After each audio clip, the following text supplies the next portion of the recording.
I was watching Dell's video, Blue Collar Sports TV's video, on the undercard of Joshua versus Dubois.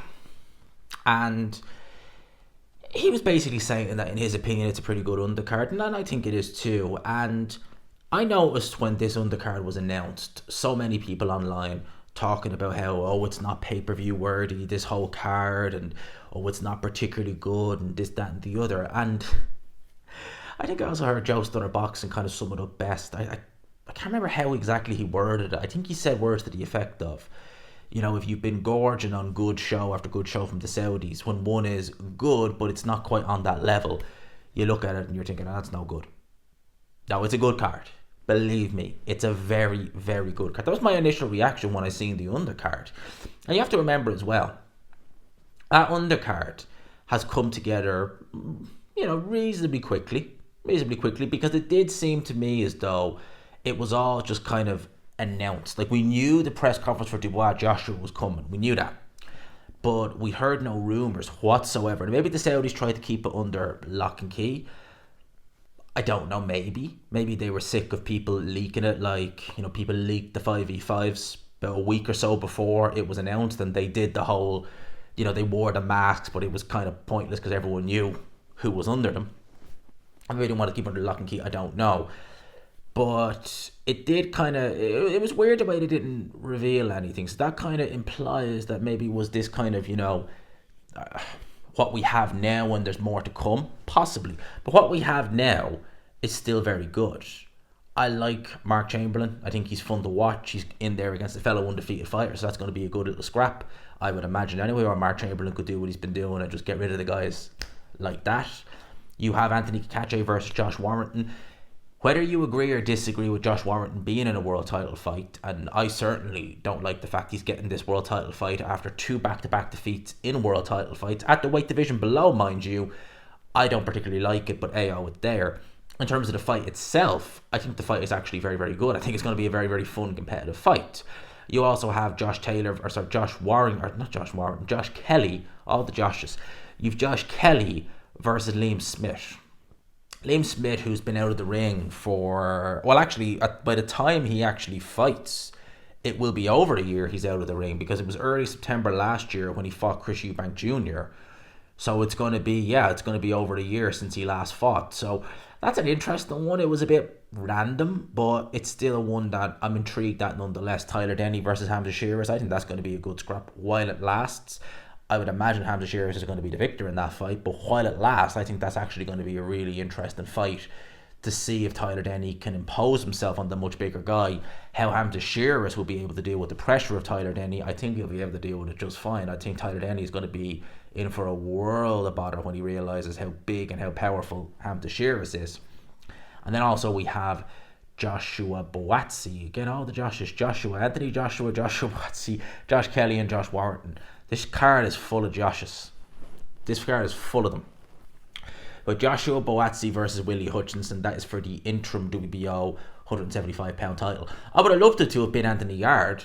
No disrespect to Willie Hutchinson, but I would have loved to have seen Anthony Yard versus Joshua Boatsi. I think that would have been brilliant.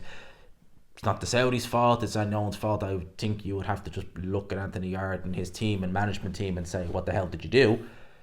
Therefore, we have this fight. We have Willie Hutchinson versus Joshua Boatsi, which is a fight I actually like. I favour Boatsi, but it's a really competitive fight. And what I would say, right, when we look at some of the cards we had even 2 years ago that were on pay-per-view, 3 years ago that were on pay-per-view, they weren't amazing. And even if we had a good main event and, say, a name on the undercard, they weren't, for the most part, in really competitive fights. Like, you look at the Joshua Usyk, the first show. Who was on that card? You had Lawrence Okolie in a little Mickey Mouse world title fight. You had Callum Smith against, I can't remember the guy's name, but he knocked him out in a round or two. And it was just the kind of, get your kind of, your feet wet at 175 pounds. So yeah, you were getting names on it, but they weren't in the biggest of fights. You then look at another pay-per-view Frank Warren did, which was Joe Joyce versus Joseph Parker. I mean, who was on that undercard? I actually cannot remember who fought on that undercard at all. And you look at some of boxers' pay-per-views, good lord. So those shows were on pay-per-view. They were very poor undercards. And they are not, you can't even compare what we're getting with this card to some of those shows. You can't. It's a very, very solid card, and I think that there will be some prelim shows obviously that are going to go on it, and there probably will be more to add to it as well in terms of fights that probably haven't been announced yet. They may very well get announced.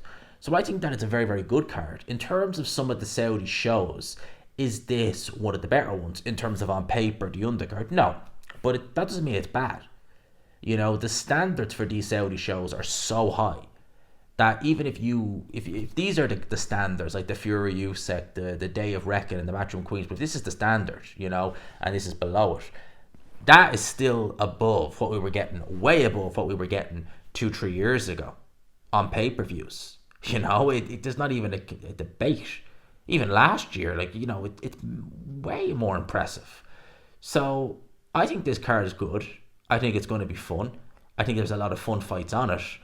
I really do think that we're in for a good night come September the 21st. And I do think there probably will be some more. There might be some prelim shows announced, we don't know, but I'm sure there'll be something. You know, we've got a fight this weekend against Alan Babbage versus Johnny Fisher.